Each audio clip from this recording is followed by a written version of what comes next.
Hello friends, ಎಲ್ಲರಿಗೂ ನಮಸ್ಕಾರ. ಇವತ್ತಿನ ಈ ಒಂದು ಸೆಷನ್ನಲ್ಲೇ KPSC ಮುಖಾಂತರ ನಡೆಸಲಾಗಿರುವ ಸಾಮಾನ್ಯ ಜ್ಞಾನ ಪತ್ರಿಕೆ ಅಂದರೆ ಜನರಲ್ ಪೇಪರ್ ಈ ಒಂದು ಪತ್ರಿಕೆಯನ್ನು ಇಲ್ಲಿ ಕ್ವಶನ್ ವಿತ್ ಆನ್ಸರ್ ಮುಖಾಂತರ ಇಲ್ಲಿ ಸಾಲ್ವ್ ಮಾಡುತ್ತಾ ಸಾಗೋಣ.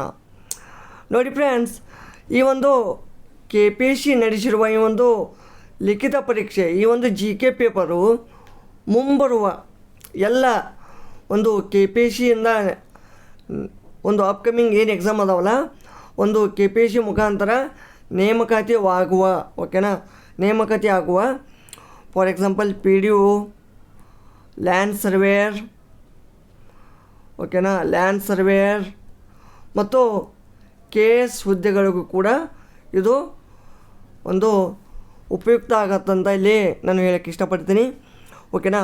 ಸೊ ಇಲ್ಲಿ ಇವು ಗ್ಯಾರಂಟಿ ಹೇಳ್ತೀನಿ. ಈ ಒಂದು ಮುಂಬರುವ ಇವು ಲ್ಯಾಂಡ್ ಸರ್ವೇಯರ್, PDO, KS ಎಕ್ಸಾಮ್ಗಳು ಏನದಾವಲ್ಲ, ಮತ್ತು ಇದರ ಜೊತೆಗೆ ವಿಲೇಜ್ ಅಕೌಂಟೆಂಟು ಒಂದು KA ಮುಖಾಂತರ ಬಿಡಲಾಗಿದೆ. ಸೊ ಆ ಒಂದು ಎಕ್ಸಾಮ್ಗೆ ಕೂಡ ಇದು ಬಹು ಉಪಯುಕ್ತ. ಮ್ಯಾಕ್ಸಿಮಮ್ ಈ ಒಂದು KPSC ಈ ಒಂದು GK ಪೇಪರ್ ಏನಿದೆಯಲ್ಲ, ಈ ಒಂದು 3 ಎಕ್ಸಾಮ್ಗಳಿಗೆ ಇಂಪಾರ್ಟೆಂಟ್. ಓಕೆನಾ. ಸೊ ಇಲ್ಲಿ ನಾನು ಮೊದಲು ಕನ್ನಡದಲ್ಲಿ ಹೇಳ್ತೀನಿ, ಮತ್ತೊಂದು ಸಲ ಇಂಗ್ಲೀಷಲ್ಲಿ ಹೇಳ್ತೀನಿ. ಓಕೆನಾ. ಇಲ್ಲಿ ಫಸ್ಟ್ ಕ್ವಶನ್ ಹೋಗೋಣ. ಒಂದು ಸಾದಾ ಕನ್ನಡಿಯ ಮುಂದೆ ನಿಂತಿರುವೆನೆಂದು ಕಲ್ಪಿಸಿಕೊಳ್ಳಿ ಹಾಗೂ 10 ಡಿಗ್ರಿನಷ್ಟು ತಿರುಗಿದಾಗ ಗೋಚರಿಸುವ ಬಿಂಬ ಎಷ್ಟಾಗಿರುತ್ತದೆ? ಈಗ ಒಂದು ಮಿರರ್ ಇರುತ್ತೆ, ಕನ್ನಡಿ. ಆ ಒಂದು ಕನ್ನಡಿ ಮುಂದೆ ಇಲ್ಲಿ ಒಬ್ಬ ಪರ್ಸನ್ ನಿಂತಿರ್ತಾನೆ.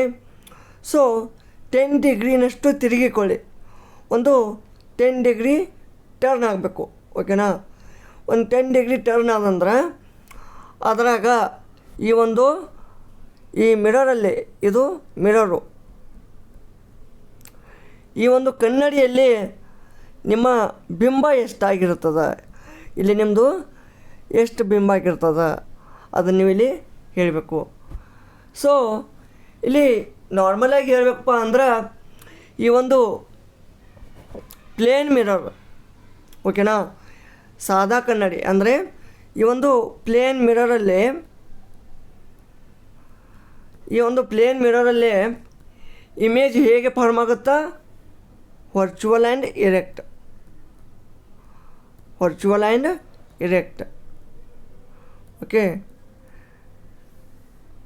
ಅಂದರೆ ಕರೆಕ್ಟಾಗಿ ಆ ಒಂದು ಸೇಮ್ ಟು ಸೇಮ್ ಅದೇನಪ್ಪ ಅಲ್ಲಿ ಪ್ರೊಜೆಕ್ಟ್ ಆಗಿರ್ತದೆ.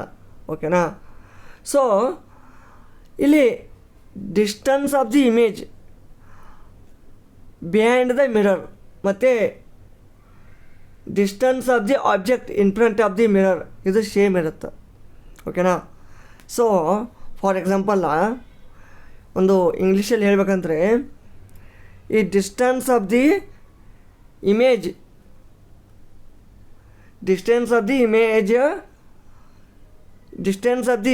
behind the mirror is same as the distance of the object in front of the mirror. ಓಕೆನಾ. ಸೊ ಇಲ್ಲಿ ನಿಮಗೆ ನಾರ್ಮಲಿ ಗೊತ್ತಿರ್ಬೋದು,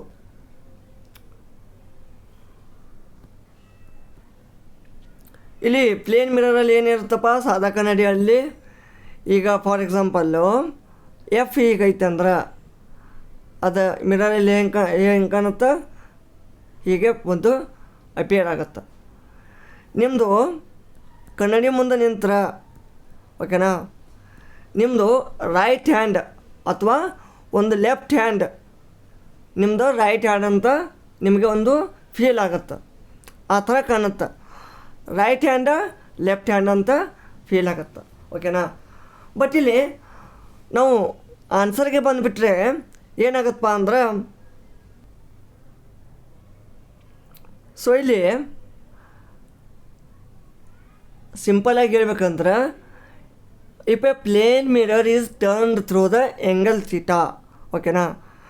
ಒಂದು ಈಗ ಪ್ಲೇನ್ ಮಿರರ್ ಇದೆ, ಇದು ಈ ಮಿರರು ಈ ಒಂದು ಆ್ಯಂಗಲ್ ಥೀಟಾಲೆ ಇಷ್ಟು ಟರ್ನ್ ಆಯ್ತಪ್ಪ ಅಂದ್ರೆ, ಓಕೆನಾ, ಇದೇನು angle theta. Then reflected ray turns through an angle of, ಅಂದರೆ ರಿಫ್ಲೆಕ್ಟೆಡ್ ರೇ ಅನ್ನೋದೇ ನೀವು ಎಷ್ಟು ತಿರುಗಿರ್ತಿರ್ಲ ಅದೊಂದು ರಿಫ್ಲೆಕ್ಟೆಡ್ ರೇ ಆಗುತ್ತೆ. ಆ ರಿಫ್ಲೆಕ್ಟೆಡ್ ರೇ ಏನಾಗತ್ತಪ್ಪ, ಆ್ಯಂಗಲ್ 2 ಥೀಟಾ ಆಗುತ್ತೆ. 2 ಥೀಟಾ ಅಂದರೆ ಎಷ್ಟಾಗುತ್ತೆ ಇಲ್ಲಿ, 2 ಇಂಟು ಥೀಟಾ ಎಷ್ಟಿದೆ, 10 ಡಿಗ್ರಿ. ಸೊ ಆನ್ಸರ್ 20 ಡಿಗ್ರಿ ಬರುತ್ತೆ, ಓಕೆನಾ.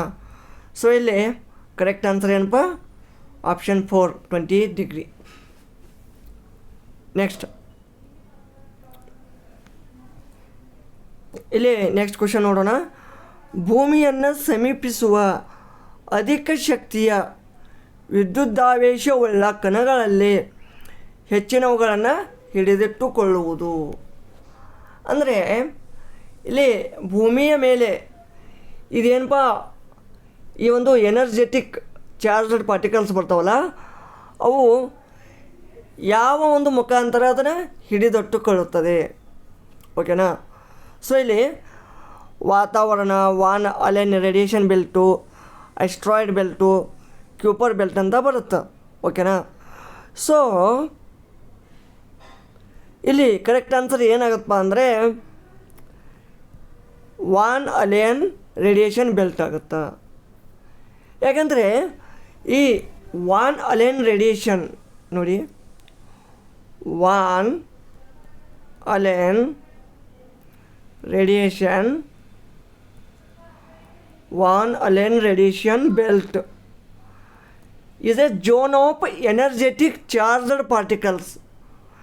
ಎನರ್ಜೆಟಿಕ್ ಚಾರ್ಜ್ಡ್ ಪಾರ್ಟಿಕಲ್ಸ್ ಅಂದರೆ ಏನು, ವಿದ್ಯುದಾವೇಶವುಳ್ಳ ಒಂದು ಪಾರ್ಟಿಕಲ್ಸ್ ಅನ್ನಂಗೆ ನೋಡಿ. ವಾನ್ ಅಲೆನ್ ರೇಡಿಯೇಷನ್ ಬೆಲ್ಟ್ ಅಂದ್ರೆ ಏನು, ಇದೊಂದು ಜೋನು, ಇದೊಂದು ಭಾಗ. ಅದೇನು ಮಾಡುತ್ತಪ್ಪ, ಈ ಒಂದು ಅಧಿಕ ಶಕ್ತಿಯ ಈ ಒಂದು ಎನರ್ಜೆಟಿಕ್ ಪಾರ್ಟಿಕಲ್ಗಳನ್ನು ಹಿಡಿದಿಟ್ಟುಕೊಳ್ತದೆ. And most of it originate from the solar wind. ಈ ಸೂರ್ಯನ ಗಾಳಿನ ಮುಖಾಂತರ ಇದು ಒರಿಜಿನೇಟ್ ಆಗುತ್ತೆ. ಮತ್ತು the particles are captured by and held around a planet by that planet's magnetic field. ಇವು ಮೇನ್ ಇವು ಪಾರ್ಟಿಕಲ್ಸ್ ಒಂದು ಈ ನಮ್ಮ ಪೃಥ್ವಿಯ ಏನಪ್ಪ ಒಂದು ಏರಿಯಾದಲ್ಲಿ ಏನೋ ಹಿಡಿದಿಟ್ಟುಕೊಳ್ತಾವಲ್ಲ, ಆ ಒಂದು ಪ್ರತಿಯೊಂದು ಆ ಪ್ಲ್ಯಾನೆಟ್ದು ಮ್ಯಾಗ್ನೆಟಿಕ್ ಫೀಲ್ಡು ಅಂದರೆ ಚುಂಬಕತ್ವದ ಕ್ಷೇತ್ರ, ಚುಂಬಕೀಯ ಒಂದು ಶಕ್ತಿಯಿಂದ ಏನಾಗುತ್ತಪ್ಪ, ಅದು ಹೋಲ್ಡ್ ಮಾಡ್ತದೆ, ಓಕೆನಾ. ನೆಕ್ಸ್ಟ್ ಇಲ್ಲಿ ನೆಕ್ಸ್ಟ್ ಕ್ವಶನ್ ನೋಡೋಣ, ಥರ್ಡು. ಈ ಥರನೇ ಒಂದು ನಿಮಗೆ ಏನಪ್ಪ ಡಿಸ್ಪ್ಲೇ ಮಾಡ್ತೀನಿ, ಯಾಕೆಂದರೆ ಸ್ವಲ್ಪ ಜೂಮ್ ಔಟ್ ಮಾಡ್ತೀನಿ ಅಂದ್ರೆ ಏನಾಗುತ್ತಾ, ಕ್ವಶನ್ ಕಾಣುತ್ತಾ, ಆಮೇಲೆ ಆಪ್ಷನ್ ಕಾಣಲ್ಲ, ಆಪ್ಷನ್ ಕಾಣುತ್ತಾ, ಕ್ವಶನ್ ಕಾಣಲ್ಲ. ಸೊ ಇದು ನಿಮಗೆ ಈಸಿ ಆಗ್ತದೆ. ಇಲ್ಲಿ ನೋಡಿ, ತುಂತುರು ನೀರಿನ ಹನಿಗಳ ಮೇಲೆ ಸೂರ್ಯನ ಕಿರಣಗಳು ಬಿದ್ದಾಗ ಕಾಮನಬಿಲ್ಲು ಕಾಣಸಿಗುತ್ತದೆ. ಈ ಒಂದು ಕೆಳಗಿನವುಗಳಲ್ಲಿ ಯಾವ ಭೌತಿಕ ವಿದ್ಯಮಾನಗಳು ಸರಿಯಾಗಿದೆ? ಇಲ್ಲಿ ಇದೊಂದು ಸರ್ವೇ ಸಾಮಾನ್ಯ ಒಂದು ವಿದ್ಯಮಾನ ಅಥವಾ ಒಂದು ಫೆನೋಮೆನಾನ್ ಅಂತ ಹೇಳ್ಬೋದು. ನಿಮಗೆ ಕಾಮನ್ ಆಗಿ ನಿಮಗೆ ಗೊತ್ತಿರುವ ಹಾಗೆ ಏನಪ್ಪ, ಈಗ ಒಂದು ಇದು ವಾಟರ್ ಡ್ರಾಪ್ಲೆಟ್ ಇದೆ, ಓಕೆನಾ. 1 ಮಿನಿಟ್, ಓಕೆ. ಇದೊಂದು ವಾಟರ್ ಡ್ರಾಪ್ಲೆಟ್, ಓಕೆನಾ. ಒಂದು ಸ್ವಲ್ಪ ದೊಡ್ಡ ತೊಗೊಳ್ಳಿ, ಯಾಕಂದರೆ ನಮಗೆ ಈಸಿ ಆಗುತ್ತೆ ಸಾಲ್ವ್ ಮಾಡಲಿಕ್ಕೆ. ಇವು ಸೂರ್ಯ. ನೆಕ್ಸ್ಟ್ ಇಲ್ಲಿ ಏನಾಗುತ್ತಪ್ಪ ಅಂದ್ರೆ, ಈಗ ಈ ಒಂದು ಬೀಮ್ ಆಫ್ ವೈಟ್ ಲೈಟ್, ಈ ಸೂರ್ಯನ ಒಂದು ಕಿರಣ ಅಥವಾ ವೈಟ್ ಲೈಟ್ ಇದ್ರ ಮೇಲೆ ಬಿದ್ದಾಗ ಏನಾಗುತ್ತಪ್ಪ ಅಂದರೆ ಇದ್ರ ಮೇಲೆ ಬಿತ್ತಂದ್ರೆ when a sunlight falls on the drops of rain, ಇದು ಡ್ರಾಪು, ಓಕೆನಾ, ರೇನ್ ಡ್ರಾಪು. ಈ ಒಂದು ರೇನ್ ಡ್ರಾಪ್ ಮೇಲೆ ಬಿದ್ದಾಗ ಏನಾಗುತ್ತೆ, ಒಂದು ರೇನ್ಬೋ ಆಕರ್ ಆಗುತ್ತೆ. ಬಟ್ ಅಲ್ಲಿ ಏನು ಪ್ರೊಸೆಸ್ ಆಗುತ್ತದ, ಏನಾಗ್ತೈತಪ್ಪ ಅಂದ್ರೆ ಡಿಸ್ಪರ್ಷನ್ ಆ್ಯಂಡ್ ರಿಫ್ರ್ಯಾಕ್ಷನ್ ಆಗುತ್ತೆ ಮೊದಲು, ಓಕೆನಾ. ನೋಡ್ರಿ ಈಗ ಇದು ಡ್ರಾಪ್, ಓಕೆನಾ. ಸೊ ಇಲ್ಲೇನಾಗುತ್ತೆ ಡಿಸ್ಪರ್ಷನ್. ನೋಡಿ ಈಗ ಡಿಸ್ಪರ್ಷನ್ ಅಂದ್ರೆ ವಿಸರಣ. ಈ ಕಿರಣ್ ಇದ್ದದ್ದು ಹಿಂಗಾಗುತ್ತದೆ, ಇದು ಡಿಸ್ಪರ್ಷನ್ ಅಥವಾ ವಿಸರಣ ಕ್ರಿಯೆ. ಆಮೇಲೆ ಇಲ್ಲಿ ಒಳಗಡೆ ಒಟ್ಟು ಆಂತರಿಕ ಪ್ರತಿಫಲನವೂ ಆಗುತ್ತೆ ನೋಡಿ, ಹಿಂಗೆ ಒಟ್ಟು ಆಂತರಿಕ ಪ್ರತಿಫಲನ, ಟೋಟಲ್ ಇಂಟರ್ನಲ್ ರಿಫ್ಲೆಕ್ಷನ್ ಅಂತಾರೆ ಅದಕ್ಕೆ, ಟೋಟಲ್ ಇಂಟರ್ನಲ್ ರಿಫ್ಲೆಕ್ಷನ್. ನೆಕ್ಸ್ಟ್ ಏನಪ್ಪ, ನೆಕ್ಸ್ಟ್ ಏನು ಇಲ್ಲಿ ಮತ್ತೆ ಹೀಗಾಗಿ ರಿಫ್ರ್ಯಾಕ್ಷನ್ ಆಗುತ್ತಾ, ಓಕೆನಾ, ರಿಫ್ರ್ಯಾಕ್ಷನ್ ಆಗುತ್ತಾ. ಸೊ ಇಲ್ಲಿ ಕರೆಕ್ಟ್ ಆನ್ಸರ್ ಏನು ಬರುತ್ತಪ್ಪ ಅಂದ್ರೆ ವಿಸರಣನೂ ಕರೆಕ್ಟ್, ಅಂದರೆ ಡಿಫ್ಯೂಷನ್, ಓಕೆನಾ, ಸಾರಿ ಡಿಸ್ಪರ್ಷನ್. ಆಮೇಲೆ ವಕ್ರೀಭವನ correct. Next total internal reflection correct. So ಇಲ್ಲಿ ಕೊಟ್ಟಿರೋ ಆಪ್ಷನ್ಗಳಲ್ಲಿ 4ನೇದು ಕರೆಕ್ಟ್, ಯಾಕೆಂದರೆ 1, 2, 3 ಇಲ್ಲಿ ಒಂದು ಈ ವಿದ್ಯಮಾನಗಳು ಕಂಡು ಬರ್ತಾವ. ಒಂದು ಡಿಸ್ಪರ್ಷನು, ಒಂದು ರಿಫ್ರ್ಯಾಕ್ಷನು, ಒಂದು ಟೋಟಲ್ ಇಂಟರ್ನಲ್ ರಿಫ್ಲೆಕ್ಷನು, ಓಕೆನಾ. ನೆಕ್ಸ್ಟ್ ಕ್ವಶನ್, ಇಲ್ಲಿ ಆ ಒಂದು ರೇನ್ಬೋಗಳಲ್ಲಿ ಒಂದು 7 ಕಲರ್ಸ್ ಫಾರ್ಮೇಟ್ ಆಗುತ್ತೆ. ಅದು ಯಾವುದಪ್ಪ ಅಂದರೆ ವೈಬ್ಗ್ವೇರ್, ಅಂದರೆ VIBGYOR, ಓಕೆನಾ. Violet, IndiGo, blue, green, yellow, okay. Next ಏನು ಆರೆಂಜ್, ರೆಡ್. ನೆಕ್ಸ್ಟು ಸೂರ್ಯನ ಮೇಲ್ಮೈ ಸೌರ ಕಲೆಗಳು.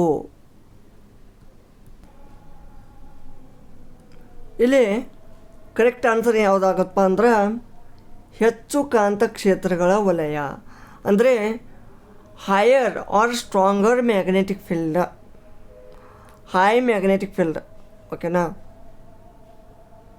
ಇಲ್ಲಿ ಹೈ ಮ್ಯಾಗ್ನೆಟಿಕ್ ಫೀಲ್ಡ್ ಅಂದರೆ ಇಲ್ಲಿ ಒಂದು ಇಂಟ್ರೆಸ್ಟಿಂಗ್ ಪಾಯಿಂಟ್ ಏನಪ್ಪ ಅಂದ್ರೆ ಆ ಸನ್ಸ್ಪಾಟ್ಸ್ ಏನಿರುತ್ತಲ್ಲ, ಆ ಸನ್ಸ್ಪಾಟಲ್ಲಿ ಈಗ ಫಾರ್ ಎಕ್ಸಾಂಪಲ್ ಇದು ಸನ್ನು, ಇಲ್ಲಿ ಏನಾಗುತ್ತೆ ಈ ಥರ ಸ್ಪಾಟ್ಸ್ ಇರ್ತಾವೆ, ಓಕೆನಾ. ಈ ಒಂದು ಸ್ಪಾಟ್ಸ್ಗಳಲ್ಲಿ ಮ್ಯಾಗ್ನೆಟಿಕ್ ಫೀಲ್ಡ್ ಎಷ್ಟಿರುತ್ತಪ್ಪ ಅಂದ್ರೆ magnetic field is 2500 times stronger than the earth ಇರುತ್ತೆ, ಅಷ್ಟು ಮ್ಯಾಗ್ನೆಟಿಕ್ ಫೀಲ್ಡ್ ಇರ್ತದೆ, ಟೈಮ್ಸ್ ಅರ್ತ್, ಓಕೆನಾ. ಸೊ ಮೇನು ಅದೇನಪ್ಪ ಅಲ್ಲಿ ಸ್ಟ್ರಾಂಗ್ ಮ್ಯಾಗ್ನೆಟಿಕ್ ಫೀಲ್ಡ್ ಇರೋದ್ರಿಂದ ಆ ಒಂದು ವಲಯ ಕಾಣ್ತದ, ಓಕೆನಾ. If the magnetic pressure increases while the surrounding atmospheric pressure decreases, ಓಕೆನಾ.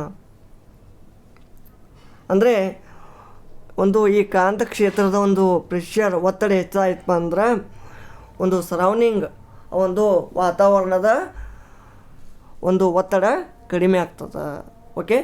ಇಲ್ಲಿ ಸಿಂಪಲ್ಲಾಗಿ ಹೇಳ್ಬೇಕಪ್ಪ ಅಂದ್ರೆ ಇದರ ಆನ್ಸರ್ ಏನು, ಹೆಚ್ಚು ಕಾಂತಕ್ಷೇತ್ರಗಳ ವಲಯ. ನೆಕ್ಸ್ಟ್ ಕ್ವಶನ್, 5th ಕ್ವಶನ್ ನೋಡಿ, ಚಂದ್ರಗ್ರಹಣಗಳು ಸೂರ್ಯಗ್ರಹಣಕ್ಕಿಂತ ಹೆಚ್ಚು ಸಾಮಾನ್ಯವಾಗಿ ಕಾಣಸಿಗಲು ಕಾರಣವೇನು? ಫ್ರೆಂಡ್ಸ್, ನಿಮಗೆ ಸರ್ವೇ ಸಾಮಾನ್ಯವಾಗಿ ಗೊತ್ತಿರುವಂತೆ ಸೂರ್ಯಗ್ರಹಣಕ್ಕಿಂತ ಚಂದ್ರಗ್ರಹಣಗಳು ಹೆಚ್ಚಾಗಿ ಕಾಣ್ತವೆ. ಯಾಕೆಂದರೆ ಇಲ್ಲಿ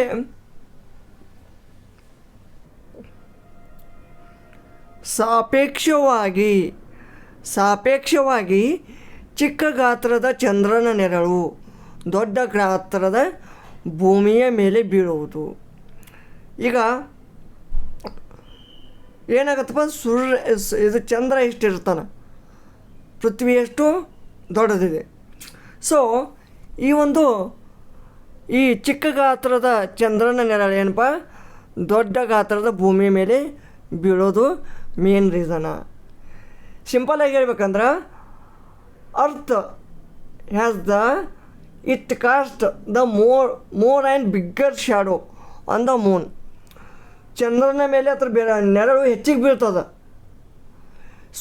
ಚಂದ್ರನ ನೆರಳು ಭೂಮಿ ಮೇಲೆ ಬೀಳೋಕ್ಕಿಂತ ಹೆಚ್ಚಿಗೆ ಭೂಮಿಯ ನೆರಳು ಚಂದ್ರನ ಮೇಲೆ ಹೆಚ್ಚಿಗೆ ಬೀಳ್ತದೆ. ಓಕೆನಾ? ಯಾವಾಗಿದು? ಸೂರ್ಯಗ್ರಹಣ ಆಗೋ ಟೈಮ್ನಲ್ಲಿ. ಅದಕ್ಕೆ ಅದು ಒಂದು ಸ್ವಲ್ಪ ಫ್ರೀಕ್ವೆಂಟ್ಲಿ ಕಾಣ್ತದೆ. So option 1.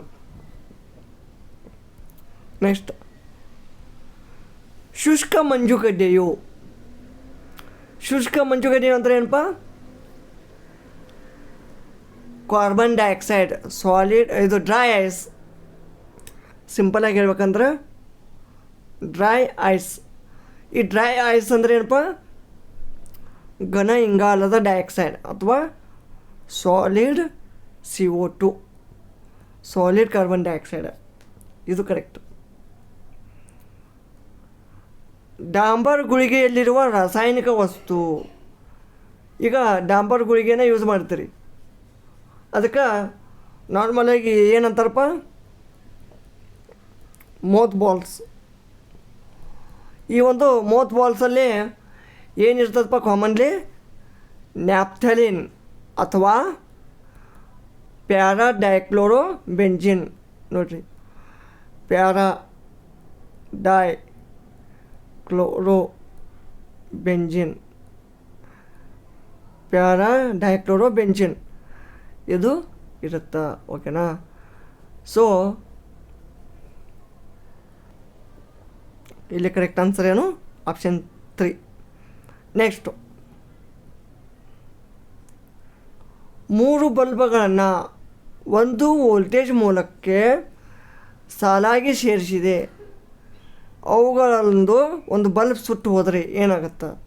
ಈಗ ಒಂದು ಸಿರೀಸ್ ರೂಪಲ್ಲಿ, ಸಾಲಾಗಿ ಅಂದರೆ ಸಿರೀಸ್ ರೂಪಲ್ಲಿ ಒಂದೊಂದು ಬಲ್ಲ ಈ ಥರ ಒಂದೇ ವೋಲ್ಟೇಜ್ಗೆ ಏನಪ್ಪ, ಒಂದೇ ವೋಲ್ಟೇಜ್ ಸೋರ್ಸಕ್ಕೆ ಏನು ಮಾಡಿದ್ದಾರೆ?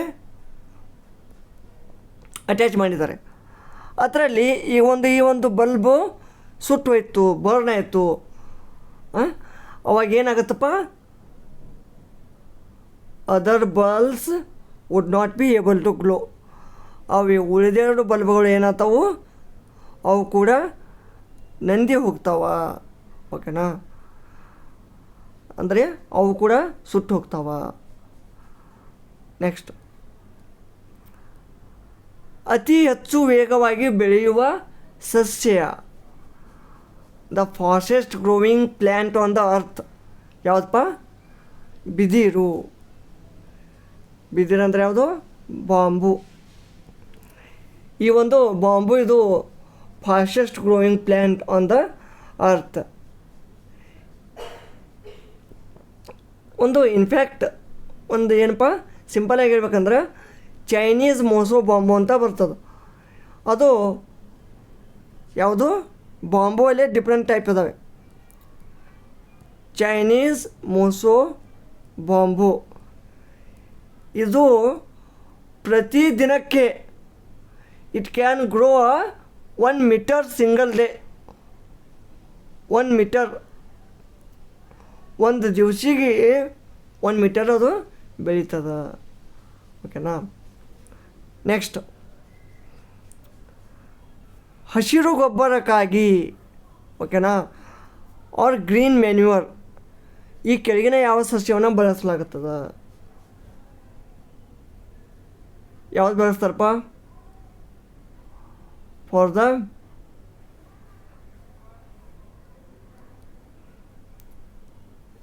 ಸೆಣಬನ್ನು ಯೂಸ್ ಮಾಡಲಾಗ್ತದೆ. ಇದಕ್ಕೆ ಸನ್ ಹೆಂಪ್ ಅಂತಲೂ ಕರೀತಾರೆ. Sun hemp. It is being looked as a possible biofuel. ಓಕೆನಾ? ಇದಕ್ಕೆ ಕಾಮನ್ಲಿ ಏನಂತಾರೆ? ಸೆಣಬು. ಓಕೆನಾ, ಅಥವಾ ಜೂಟ್ ಅಂತಲೂ ಕರೀಲಾಗುತ್ತದೆ. ಜೂಟ್ ಅಂದ್ರೆ ಸ್ವಲ್ಪ ಡಿಫ್ರೆಂಟ್ ಆಗುತ್ತೆ, ಬಟ್ ಈ ಸೆಣಬಿಗೆ ಒಂದು ಸೈಂಟಿಫಿಕ್ ವರ್ಡ್ ಏನಪ್ಪ, ಸನ್ ಹೆಂಪ್ ಅಂತ ಆಗುತ್ತೆ. ಇದನ್ನು ಈ ಗ್ರೀನ್ ಮ್ಯಾನ್ಯೂರನ್ನು ತಯಾರು ಮಾಡಲಿಕ್ಕೆ ಯೂಸ್ ಮಾಡಲಾಗ್ತದೆ. ನೆಕ್ಸ್ಟ್, ಕೆಳಗಿನವುಗಳಲ್ಲಿ ಮಾರ್ಪಡಿಸಿದ ಕಾಂಡ ಯಾವುದು? ಅಂದರೆ ಒಂದು ಮಾಡಿಫೈಡ್ ಸ್ಟೆಮ್ ಅಂತ ಇರ್ತಾರೆ. ಮಾಡಿಫೈಡ್ ಸ್ಟೆಮ್ ಯಾವುದಪ್ಪ? ಆಲೂಗಡ್ಡೆ ಅಂದರೆ ಪೊಟ್ಯಾಟೊ. ಇದು ಪೊಟ್ಯಾಟೊ ಏನಪ್ಪ, ಇದರ ಅಂಡರ್ಗ್ರೌಂಡ್ ಪೋರ್ಷನ್ ಏನಿರ್ತೈತಿ, ಇದು ಮಾರ್ಪಡಿಸಿದ ಕಾಂಡ ಅಥವಾ ಮಾಡಿಫೈಡ್ ಸ್ಟೆಮ್ ಅಂತ ಇರ್ತದೆ. ಯಾಕಂದರೆ ಆ ಒಂದು ಸ್ಟೆಮ್ಮಲ್ಲೇ ಏನು ಮಾಡ್ತದೆ, ಅದು ತನ್ನ ಒಂದು ಫುಡ್ಡನ್ನು, ಒಂದು ಆಹಾರವನ್ನು ಒಂದು ಸಂಗ್ರಹ ಮಾಡ್ತದೆ. ಓಕೆನಾ. ನೆಕ್ಸ್ಟ್, ಈ ಕೆಳಗಿನವುಗಳಲ್ಲಿ ಪರಾವಲಂಬ ಸಸ್ಯ ಯಾವುದು? ಇಲ್ಲಿ ಕರೆಕ್ಟ್ ಆನ್ಸರ್ ಇಬ್ಬನಿ ಗಿಡ ಅಂದರೆ ಡ್ರೋಸೆರಾ.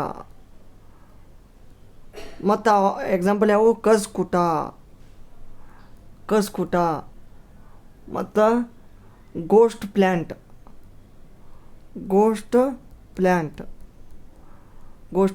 ಇವೆಲ್ಲ ಏನಪ್ಪ? ಪರಾವಲಂಬಿ ಸಸ್ಯ, ಪ್ಯಾರಾಸೈಟಿಕ್ ಪ್ಲ್ಯಾಂಟ್. ನೆಕ್ಸ್ಟ್ ಕ್ವಶನ್, ಇಲ್ಲಿ ಒಂದು ಸರಿ ಹೊಂದಿಸಿ ಬರೀರ ಅಂದವ್ರ ಪಟ್ಟಿ 1 ಪಟ್ಟಿ 2. ಓಕೆನಾ. ಸೊ ಇಲ್ಲಿ ಕೆಲವೊಂದು ರೋಗಗಳನ್ನು ಕೊಟ್ಟಿದ್ದಾರೆ. ಓಕೆನಾ.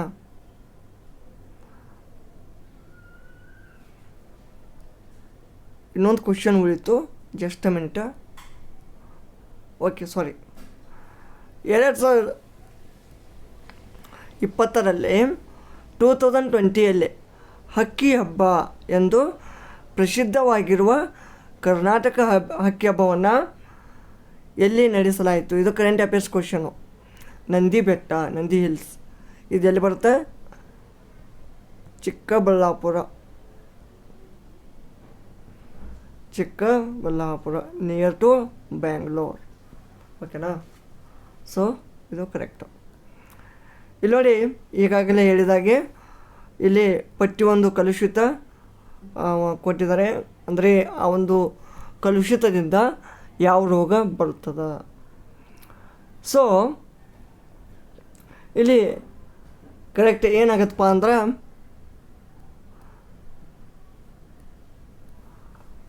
ಮರ್ಕ್ಯುರಿಯ ಒಂದು ಕಲುಷಿತದಿಂದ ಏನಾಗುತ್ತೆ? ಮೀನಾಮಾಟ ಕಾಯಿಲೆ ಬರ್ತದೆ. ನೆಕ್ಸ್ಟ್,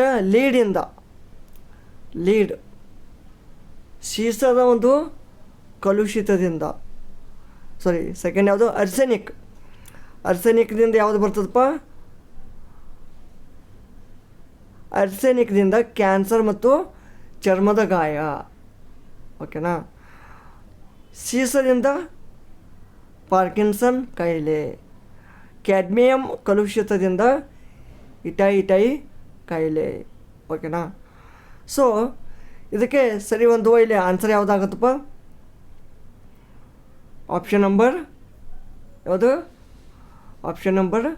ಆಗುತ್ತೆ. Option number 3. ಓಕೆನಾ. ನೆಕ್ಸ್ಟ್, ಕರ್ನಾಟಕ ರಾಜ್ಯ ಸರ್ಕಾರದ ಯೋಜನೆಯು ಡ್ಯಾಶ್ನಿಂದ ತ್ಯಾಜ್ಯ ನೀರು ಸಂಸ್ಕರಣೆಗೊಳಿಸುವುದರೊಂದಿಗೆ ಬರಪೀಡಿತ ಕೋಲಾರ ಜಿಲ್ಲೆಯ ಕೆರೆಗಳನ್ನು ತುಂಬಿಸುವ ಗುರಿಯನ್ನು ಹೊಂದಿದೆ. ಅದು ಆನ್ಸರ್ ಏನು? ಕೋರಮಂಗಲ ಚಲ್ಲಘಟ್ಟ ವ್ಯಾಲಿ. ಓಕೆನಾ. ಇದು ಕೋಲಾರ ಜಿಲ್ಲೆಯ ಹತ್ತಿರ ಒಂದು ನಿಯರ್ ಬೈ ಏರಿಯಾ. ಒಂದು ಈ ಕೋರಮಂಗಲ ಮತ್ತು ಈ ಚಲ್ಲಘಟ್ಟ ಏನಾಗ್ತಾವಪ್ಪ? ಈ ಬೆಂಗಳೂರಲ್ಲಿ ಬರುವ ಒಂದು ಏರಿಯಾಗಳು. ಓಕೆನಾ, ನಗರ. ಸೊ ಈ ಒಂದು ವ್ಯಾಲಿಯ ಮೂಲಕ ಈ ಒಂದು ತ್ಯಾಜ್ಯ ನೀರು ಸಂಸ್ಕರಣೆಗೊಳಿಸುವುದರೊಂದಿಗೆ ಈ ಒಂದು ಬರ ಪೀಡಿತ ಕೋಲಾರ ಜಿಲ್ಲೆಯ ಕೆರೆಗಳನ್ನು ತುಂಬಿಸುವ ಒಂದು ಗುರಿಯನ್ನು ಹೊಂದಿದ್ದಾರೆ. ನೆಕ್ಸ್ಟು, ಭಾರತದಲ್ಲಿ ಒಂದು ತೇವಾಂಶವುಳ್ಳ ಅಲ್ಪೈನ್ ಸ್ಕ್ರಬ್ ಅರಣ್ಯ. ಅಲ್ಪೈನ್ ಸ್ಕ್ರಬ್ ಅರಣ್ಯ ಅಂದರೆ ಮಾಯಿಸ್ಟ್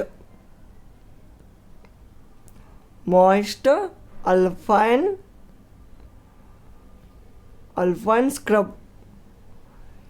ಈ ಒಂದು ಟೈಪ್ ಆಫ್ ಈ ಒಂದು ಅಲ್ಪೈನ್ ಫಾರೆಸ್ಟು ನಮ್ಮ ಭಾರತದಲ್ಲಿ ಎಲ್ಲೆಲ್ಲಿ ಕಂಡು ಬರ್ತದೆ? ಮೇನ್ಲಿ ಒಂದು ಸ್ನೋ ಲೈನ್ ಅಂದರೆ ಹಿಮ ಪ್ರದೇಶದಲ್ಲಿ ಹೆಚ್ಚಾಗಿ ಕಂಡು ಬರ್ತದೆ.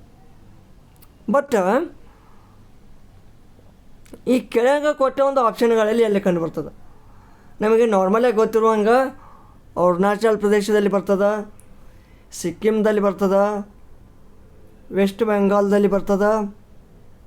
ಓಕೆ, ಒಟ್ಟು ಈ ಒಂದು ಹಿಮಾಲಯನ್ ರೀಜನ್ದಲ್ಲಿ ಬರ್ತದೆ. ಬಟ್ ಇಲ್ಲಿ ಉತ್ತರ ಪ್ರದೇಶದಲ್ಲಿ ಕೆಲವೊಂದು ಸ್ವಲ್ಪ ಏರಿಯಾ ಆ ಒಂದು ಹಿಮಾಲಯನ್ ರೀಜನ್ದಲ್ಲಿ ಬರ್ತದೆ. ಸೊ ಅದಕ್ಕೆ ಇಲ್ಲಿ ಅಲ್ಪೈನ್ ಸ್ಕ್ರಬ್ ಅರಣ್ಯವು ಕಂಡು ಬರ್ತದೆ. ಓಕೆನಾ? ಈ ಕೊಟ್ಟಿರೋ ಆಪ್ಷನ್ಗಳಲ್ಲಿ ಮೇನ್ಲಿ ಇರೋದು ಹಿಮಾಲಯನ್ ರೀಜನ್,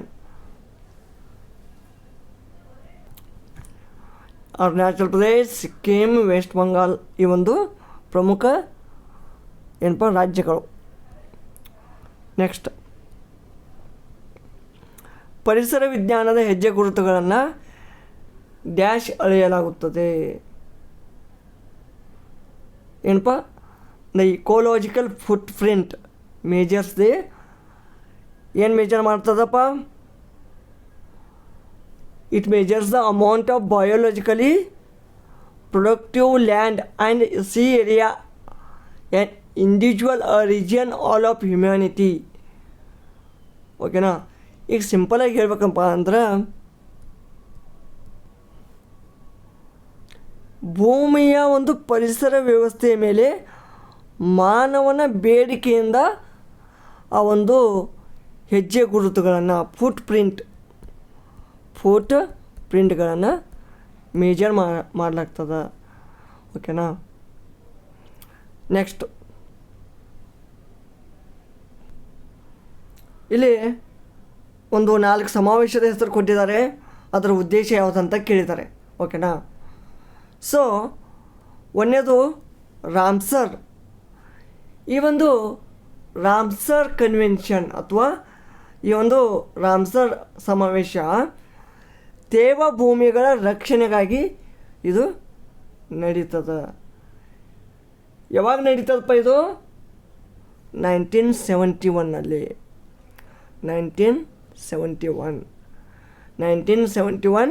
ಫೆಬ್ರವರಿ 2. ಓಕೆನಾ? ನೆಕ್ಸ್ಟ್, ಸ್ಟಾಕ್ಹೋಮ್ ಸಮಾವೇಶ ಇದು ಎದಕ್ಕೆ ನಡೀತದಪ್ಪ? ಪೆರ್ಸಿಸ್ಟೆಂಟ್ ಆರ್ಗ್ಯಾನಿಕ್ ಪೊಲ್ಯೂಟೆಂಟ್ ಅಂದರೆ ನಿರಂತರ ಜೈವಿಕ ಮಾಲಿನ್ಯಕಾರಕಗಳಿಂದ POP ಅಂದರೆ ಪೆರ್ಸಿಸ್ಟೆಂಟ್ ಆರ್ಗ್ಯಾನಿಕ್ ಪೊಲ್ಯೂಟೆಂಟ್ಸ್ ಇವುಗಳ ಈ ಒಂದು ಮಾಲಿನ್ಯಕಾರಕಗಳಿಂದ ಮಾನವನ ಮೇಲೆ ಆ ಒಂದು ಮಾನವನ ಆರೋಗ್ಯದ ಮೇಲೆ ಮತ್ತು ಪರಿಸರದ ರಕ್ಷಣೆಗೋಸ್ಕರ ಇದನ್ನು ಸಮಾವೇಶವನ್ನು ಹಮ್ಮಿಕೊಳ್ತಾರೆ. ಓಕೆನಾ? ಇದು ಯಾವಾಗ ಆಗಿದೆಯಪ್ಪ? ಆ್ಯಕ್ಚುಲಿ ಇದು ಸೈನ್ ಯಾವಾಗಾಗಿದೆ? 22 ಮೇ 2001. ಮತ್ತು ಇಫೆಕ್ಟಿವ್ ಯಾವಾಗಾಗಿದೆ? ಯಾವಾಗಿಂದ ಸ್ಟಾರ್ಟ್ ಆಗಿದೆ? 2004ಇಂದ. ಓಕೆನಾ? ಇದು ರಾಮ್ಸರ್ ಏನು 4, ಸ್ಟಾಕ್ಹೋಮು 2. Next, Vienna convention. ಇದಕ್ಕೆ ಅದು ಈ ಒಂದು ಲಾ ಆಫ್ ಟ್ರೀಟೀಸ್ ಅಂದರೆ